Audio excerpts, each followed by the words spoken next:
Wolves asleep amidst the trees, bats all a-swaying in the breeze. But one soul lies anxious, wide awake, fearing all manner of ghouls, hags and wraiths. Nice tune.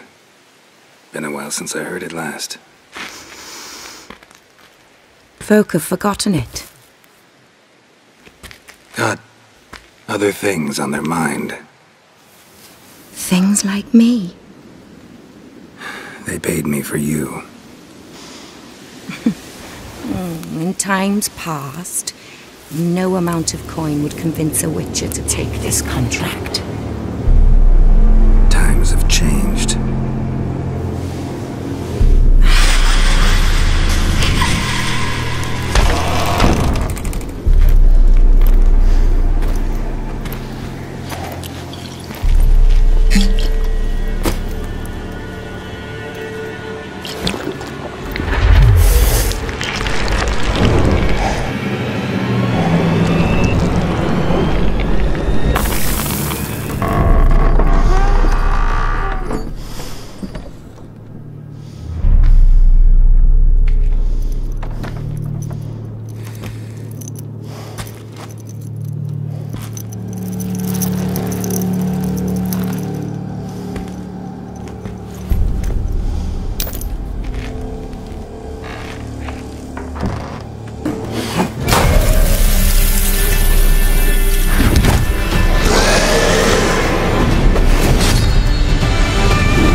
He'll chop and slice, you cut and dice, you eat you up whole. Eat you whole. Alors Johanna, comment on fait pour réduire le QI de la population au niveau de celui d'une étoile de mer? Quel est le processus? Belle entrée en matière, ça résume bien la situation. Comment on fait? On fait peur aux gens, on les effraie, on les isole, on les monte les uns contre les autres. Du coup, on active vraiment des systèmes de protection en fait. On est tous câblés pour gérer du stress, donc du coup voilà, on les isole, on les effraie, on leur dit qu'ils vont mourir ou qu'on va tous mourir, et du coup ça fait disjoncter leur cerveau tout simplement et avoir des réactions ensuite de déconnexion et d'obéissance. Donc quand tu es dans cet état de stress, tu peux pas réfléchir de manière cartésienne, c'est pas possible. Pourquoi? Exactement. En fait, on a un système nerveux qui fonctionne de manière globale habituellement. Quand on est sans stress, on peut réfléchir, on peut avoir accès à nos émotions, on peut construire une pensée. Mais quand on est sous stress de manière chronique et de manière intense, sans de moment de récupération, on a des choses qui s'activent dans le système nerveux et qui, comme se débranchent. Donc toute la partie du néocortex, qui est la partie la plus évoluée de notre cerveau, qui permet de réfléchir, de mettre du sens sur les choses, est débranchée, est déconnectée de notre appareil à sentir, de notre appareil émotionnel. Donc en gros, quand on est sous stress, on ne peut plus penser, on est dans des réactions automatiques complètement irrationnelles. Là, c'est animal, hein. Donc l'idée, c'est de te soustraire du danger quand tu es face à ce genre de situation. Exactement. Donc quelles sont les différentes façons de se soustraire du danger pour le cerveau? Alors pour le cerveau, il y en a 3 principales. Donc soit on va fuir la source de stress, la source de danger, soit on va la combattre, on va l'attaquer, l'affronter. Et si on ne peut ni fuir ni combattre, on va avoir une dernière réaction qui est le figement, l'immobilisation. Dans le monde animal, les animaux font exactement ça face à un prédateur. Soit ils fuient, soit ils combattent, soit ils font le mort. La soumission. La soumission, exactement. Donc ouais, soit simuler la mort, soit se soumettre directement à la source de danger. Pour que l'attaque passe et qu'on sauve notre peau en s'étant soumis.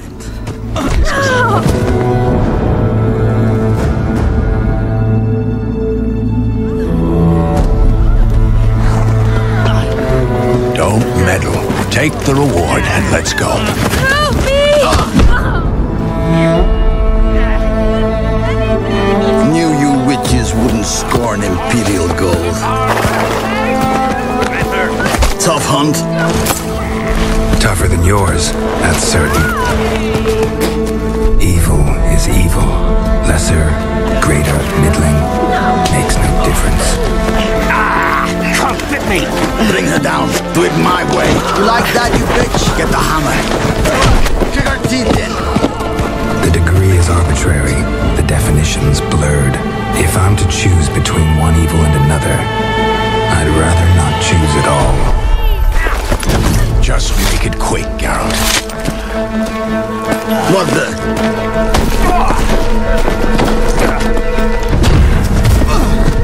Close your eyes. Hit him!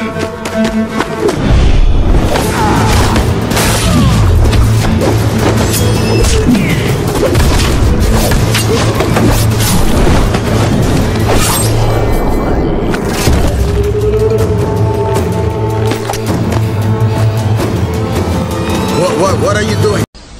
Oui. Mais dans le cas d'un génocide, par exemple, quand un tyran décide de tuer froidement 5-6 millions d'hommes, de femmes, d'enfants, il lui faut au moins 1 million de complices, de tueurs, d'exécuteurs. Comment arrive-t-il à se faire obéir? En morcelant les responsabilités.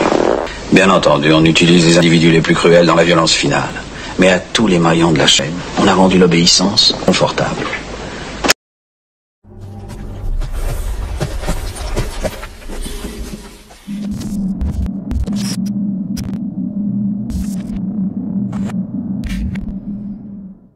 Quel que soit le problème auquel vous êtes soumis, si vous n'en trouvez pas la véritable source, alors vous n'en sortirez jamais. Depuis que ma conscience s'est modifiée, cela remonte maintenant à une bonne dizaine d'années, je n'ai eu de cesse de chercher à comprendre la véritable cause du sort qui s'est abattu sur l'humanité depuis bien trop longtemps. Et j'ai fini par comprendre que ce mal, qui détruit dans l'œuf ce que notre Créateur a conçu, trouve sa racine dans une altération physique a priori banale du corps humain, celle du prépuce. Son ablation, plus précisément, au 8e jour après la naissance. Cette circoncision, au 8e jour donc, n'est pratiquée que par les Juifs. Et qui mieux qu'un Juif lui-même, descendant d'une riche famille juive du XVIIIe siècle, et passionné par la médecine naturelle, peut nous expliquer les raisons physiologiques, donc fondamentales, de cet état d'esprit dénué de toute morale, et dont l'essence ne peut être définie que comme diabolique. Tout a une explication, rien n'est l'effet du hasard.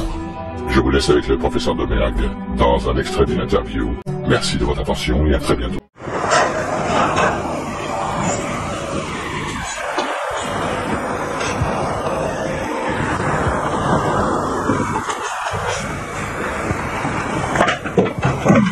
Qui suis-je?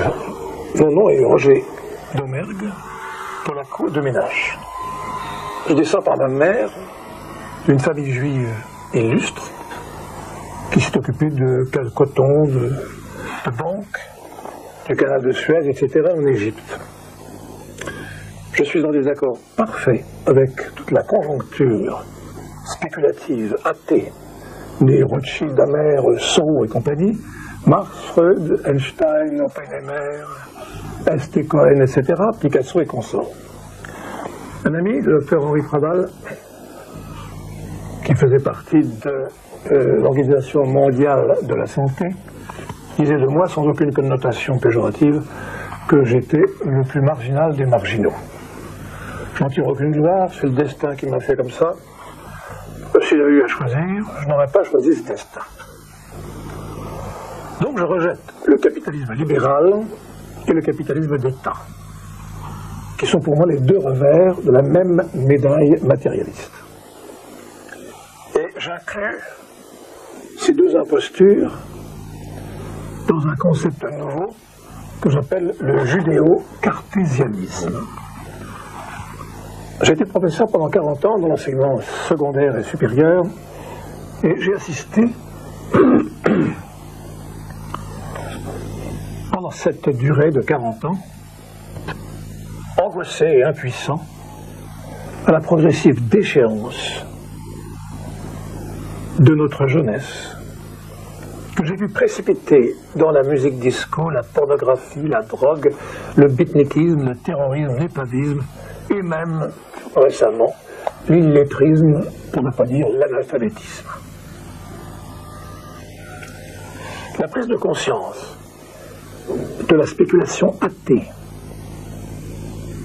débridée, les logiques dématées, comme Marx, les rêves à système, absurdes comme Freud, m'a mené à découvrir progressivement la qualité dégradée de la nutrition, son améthodisme, privatif, son rôle majeur dans la jeunesse des maladies, et la dégénérescence du corps et de l'esprit. Je me suis donc intéressé à la médecine naturelle, et j'ai écrit pendant des années des articles de fond dans ce fameux journal qui s'appelait La Vie claire. J'ai participé à l'intérieur de l'équipe de naturothérapie à la faculté de médecine à Paris 13, à l'enseignement de la médecine naturelle aux médecins. J'ai soutenu en 1971 une thèse médicale que je dirais morpho-psycho-hormonale qui s'intitule Le dandisme, hyperthyroïdie physiologique, dans laquelle j'ai montré que les dandys, les thyroïdiens, non pas au sens pathologique, les thyroïdiens à tendance hyper, sans être des cas pathologiques. Bien qu'encouragé par Albert Camus, par le professeur Hans Selye, endocrinologue canadien, qui a légué à notre dictionnaire le fameux mot de stress, il m'a fallu 15 ans pour retrouver un jury compétent pour soutenir cette thèse en Sorbonne. J'ai finalement trouvé un humaniste remarquable, la personne du doyen Lasvernias, et un grand endocrinologue de réputation mondiale, ami de Hans Selye, qui s'appelait le professeur, qui s'appelle toujours, je crois qu'il est encore vivant, le professeur Albo Fernet. Le doctorat d'ailleurs a été soutenu et répertorié en psychopathologie. J'ai publié au compte-gouttes un certain nombre de livres qui sont J'ai mal de la terre, Vers la revie, La pollution médicale concrète et abstraite, Chimie et freudisme, Vers la revue, je l'ai dit, oui, également des essais percutant le XXe siècle, essais secrets du XXIe siècle, Auschwitz, le calvaire, Auschwitz, le silence de Heidegger, ou la fin du judéo-cartésianisme, du calvaire à Auschwitz, ou la fin de Yeshu, Rothschild et Marx. En gros, et un petit livre sur un essai sur les droits de l'homme, sur le judéo-christianisme, le droit de l'homme, le mythe de l'Holocauste, Je crois que c'est tout. Oui. Voilà en gros les ouvrages que j'ai publiés. Ces ouvrages n'ont pas été publiés justement. Ils sont imprimés d'une manière artisanale, en très petit nombre, et ne sont destinés exclusivement qu'à mes congénères, c'est-à-dire à des juifs qui sont intelligents et qui veulent essayer de comprendre leur drame, et à des intellectuels d'envergure que je choisis moi-même et jamais, que je ne distribue jamais et que je n'offre jamais au grand public, qui serait actuellement incapable de suivre une œuvre de ce niveau de conscience. On peut ici, à mon institut, venir s'enquérir de problèmes de santé naturelle, et je pense que ces perspectives sont nécessaires, puisque l'époque connaît deux fléaux, qui sont le iatrogénisme, où tout le monde connaît les effets secondaires des médicaments, qui sont souvent bien pires que la maladie elle-même, et le tératogénisme, c'est-à-dire les conséquences héréditaires sur nos enfants et petits-enfants de cette chimification de l'organisme qui n'est pas fait pour être traité avec de la chimie de synthèse. J'ai été décoré officier du mérite élu des mouvements français au titre de la médecine naturelle. Voici en gros ce que fut ma vie, du moins l'essentiel de ma vie. Si je répudie ces deux faces du matérialisme, c'est-à-dire le capitalisme et le marxisme, c'est parce qu'ils sont destructeurs de l'homme et que nous arrivons actuellement à la fin de la fin. Mes congénères, les juifs, jouent un rôle fondamental dans ces deux perspectives, capitalisme et capitalisme d'État. Ce sont eux qui sont les grands financiers, comme Rothschild, que tout le monde connaît, qui ont par exemple financé le Nord et le Sud dans la guerre de sécession en Amérique, et combien d'autres choses encore, qui faisaient passer les matières premières à l'Allemagne par la Suisse pendant la guerre de 14. Ce sont des gens comme Warburg, qui ont financé simultanément les Alliés, les Allemands et la révolution bolchevique. Ce sont des gens comme M. Soros, notre contemporain, qui se permet de dire en pleine télévision qu'il n'a pas besoin d'État parce qu'il les a tous, qui se gagne 50 milliards en une opération et qui d'un coup de téléphone fait sauter la Banque d'Angleterre. Tous ces gens-là possèdent des pouvoirs sur tous les États qui asservissent radicalement la justice et la politique. Ces pouvoirs sont radicalement l'antithèse de la démocratie. C'est pourquoi quand on parle de démocratie, on peut se tenir le ventre et rire, ou alors pleurer amèrement quant aux conséquences de cette finance polluante de la planète entière, car actuellement la pollution est considérable. Elle a pris des proportions qui me semblent quasiment irréversibles, et qui marquent peut-être la fin, au moins provisoire, de l'humanité. Parce que je profère ces vérités, on peut dire, certains diront que je suis antisémite, c'est idiot. La vérité est la vérité. Si la vérité est pro-sémite ou antisémite, ça la regarde. Hein? Mais ce qui est important, c'est la vérité. Et ma famille juive m'a toujours élevé dans le souci de la vérité. L'autre aspect de cette domination juive, c'est le marxisme. Non seulement le marxisme a financé le problème communiste de l'URSS, le problème, c'est le qui convient, car il n'a jamais été résolu, et s'est terminé dans une espèce d'effondrement, qui d'ailleurs est un peu factice, mais ça c'est un autre problème. En tout cas, ce régime a été soutenu par des financiers américains depuis avant 1917, depuis vers les années 1900, sans solution de continuité. Les politiciens et idéologues, les idéologues étaient juifs comme Hegel ou Marx, les hommes politiques étaient également tous des juifs, je ne peux pas les nommer, il y en a trop. Les administrateurs étaient juifs, je peux vous donner une page de 10 pages des administrateurs qui sont dans mes livres. Et enfin, les bourreaux carcéraux et concentrationnaires ont exterminé des millions de gens dans ce régime, étaient tous juifs, en commençant par Kaganovitch, le beau-frère de Staline, et pour en nommer quelques-uns, je dirais Frankel, Yagoda, Firin, Apeter, Abramovici, Jejov, etc., etc. Aucune ambiguïté à ce sujet, ce régime atroce, qui a derrière lui 200 millions de cadavres, étaient d'origine absolument circoncise, entre guillemets. Car je n'aime pas le mot juif, je l'expliquerai pourquoi tout à l'heure.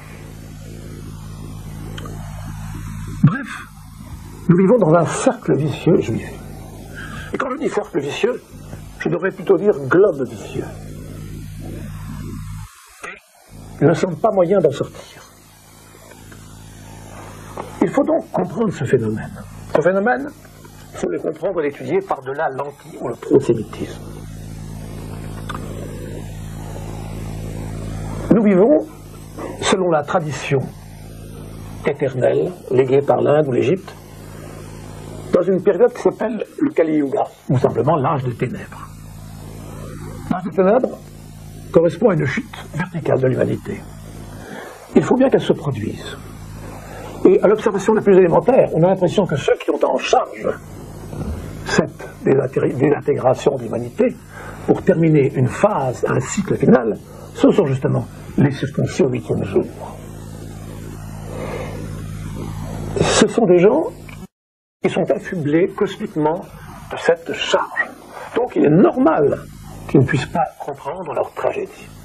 Or cette tragédie, aussi incroyable que ça puisse paraître, est totalement liée à une petite opération qui semble sans aucune importance et qui est la circoncision au 8e jour. Pourquoi? Eh bien, d'abord on peut très bien comprendre cela sans avoir la moindre notion de docrinologie synthétique. Cette opération, la circoncision au 8e jour, est le seul dénominateur commun qui rencontre un particularisme constant dans le temps et l'espace. Il n'y a aucun paramètre constant, à part la circoncision, pour justifier cette puissance spéculative qu'ont les Juifs et ce manque total d'esprit de synthèse et de sens moral. Vous comprenez ce que je veux dire par manque d'esprit de synthèse? Quand on fonctionne comme le marxisme sur l'estomac, uniquement, et qu'on en va à dire que la technique crée la culture, que la charrue fait l'homme, et qu'on oublie que c'est d'abord l'homme qui a fait la charrue, on est dans de la spéculation amorale et asynthétique. Quand comme Freud, on veut tout faire partir du phallus ou du vagin, on fait une systématisation d'obsédés qui n'a rien de synthétique, rien de moral. D'ailleurs, toute l'œuvre de Freud est d'un amoralisme absolument abominable. On se demande même comment l'être humain le moins évolué a pu prendre au sérieux une pareille fable. Donc, cette circoncision, puisque, à part ce raisonnement tout à fait simple, que tout le monde peut faire sans connaître quoi que ce soit en docrinologie, est étayée par des découvertes endocriniennes. La première, c'est le fait que nous sommes dirigés fonctionnellement par notre système hormonal et non pas par notre système nerveux. Je veux dire, quand je fais ce geste-là, par exemple, c'est bien mon système nerveux qui me le fait faire. Mais la qualité de mon geste, la maladresse que j'ai avoir, vient de mon système hormonal. Vous ouvrez une porte, Chopin est au piano. Il va tressaillir, il aura la chair de poule, parce qu'il est thyroïdien. Vous ouvrez une porte, Khrouchtchev ou Staline sont au piano. Ils ne bougent pas. Ils ne bougent pas parce que ce sont des Surrénaliens et que leur sensibilité sera à peu près très faible. L'un fera des mouvements, l'autre n'en fera pas, mais les deux mouvements que l'un l'autre a fait ou n'a pas fait viennent de leur nature hormonale. Lorsqu'il s'agit maintenant de la question juive, on s'est aperçu qu'au 8e jour de la naissance, chez tous les humains, il y avait ce qu'on appelle la première puberté, qui n'est pas ce qu'on appelle la puberté habituelle. C'est la première puberté. Elle dure 21 jours. Si on la perturbe par cette circoncision, cela va créer une perturbation énorme de la physiologie de l'individu. Que va-t-il se passer? Une glande qui s'appelle la génitale interne, qui est l'organe de l'amour de Dieu, des grandes synthèses, de la grande synthèse, du sens moral, surtout du sens moral, va être lésée. Et cette glande a pour mission de tenir sous sa coupe toute l'évolution hormonale de l'individu, notamment la thyroïde, l'hypophyse, etc.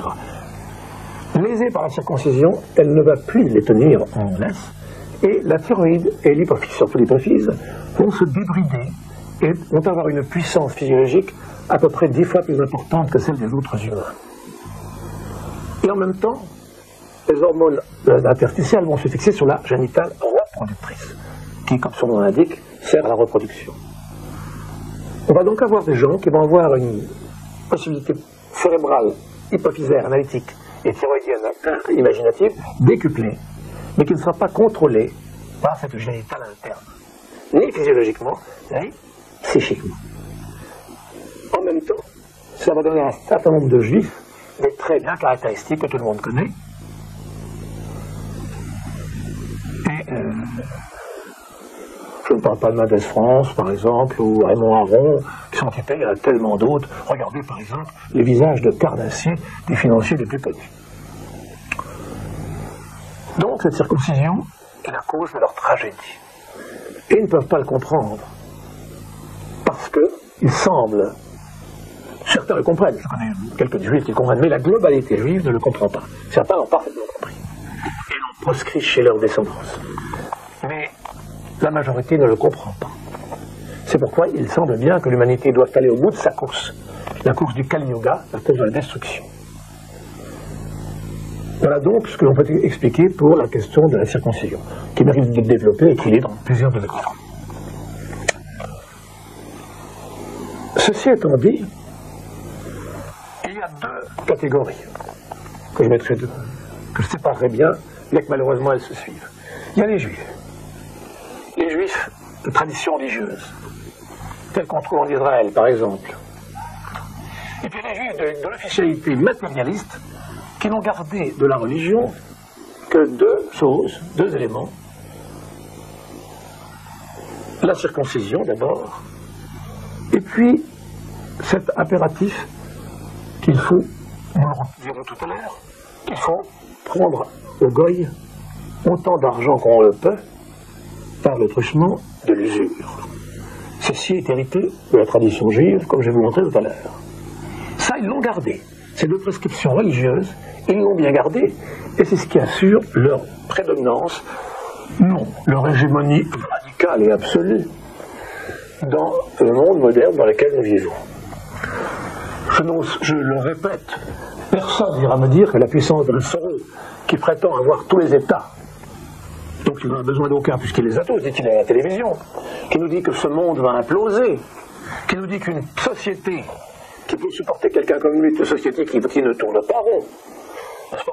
Ne me dites pas que cet homme a une puissance qui rentre dans les normes démocratiques. C'est absolument idiot.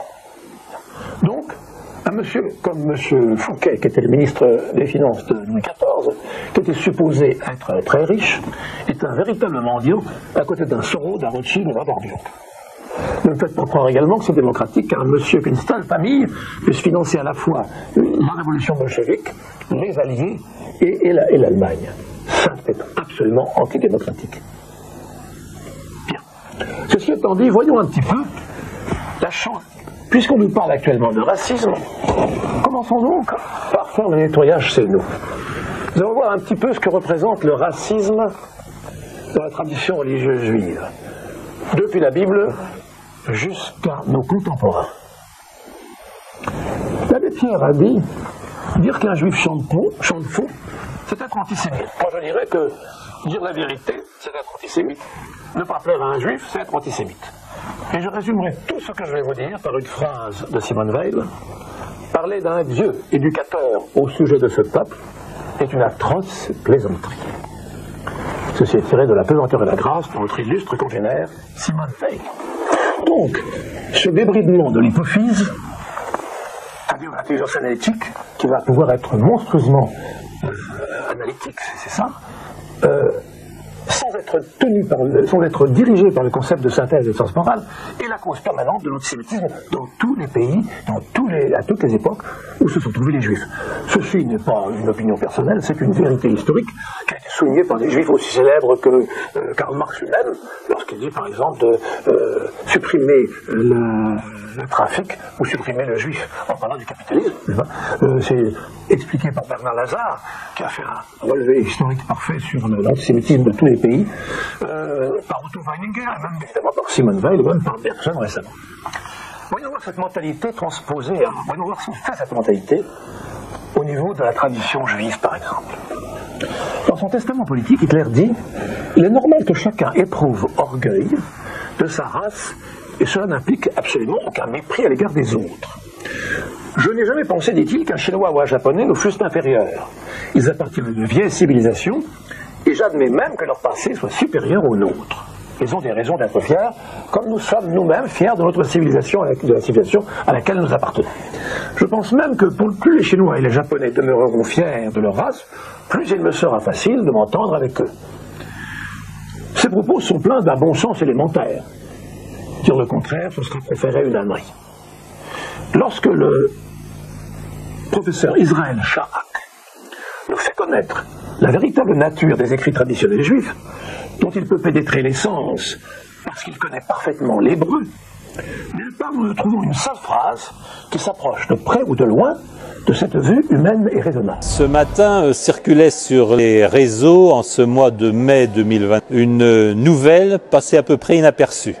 Une grande banque nord-américaine demande dorénavant à ses clients de justifier tout leur retrait d'espèces. Que ce soit $100, $500, $1000 ou davantage, ils doivent dire pourquoi ils choisissent de recourir aux espèces. On retrouve ici une tendance forte également à l'œuvre en Europe. On sait qu'en France, il est interdit de procéder à toute transaction en espèces de plus de 1000 €. On sait qu'un certain nombre d'établissements bancaires, dès qu'ils sont confrontés à des retraits supérieurs à 1000 ou 2000 € dans le mois, demandent à leurs clients de les justifier. La guerre aux espèces a commencé. Elle se traduit aussi par la suppression des guichets bancaires. Essayez de trouver un guichet de retrait d'espèces ouvert à Bruxelles et vous m'en direz des nouvelles. Tout ceci s'exerce sous la pression des banques centrales qui veulent réaliser la monnaie digitale de banque centrale. Tout ceci se réalise sous la pression d'une planète numérique et digitale qui souhaite que tous les paiements soient désormais exercés par voie numérique, ce qui aura de graves conséquences. Parce que ces conséquences sont triples. La première, c'est naturellement la destruction de toute transparence. Les espèces vous permettent de procéder à des achats anonymes et en clair, de faire ce que vous voulez de votre argent.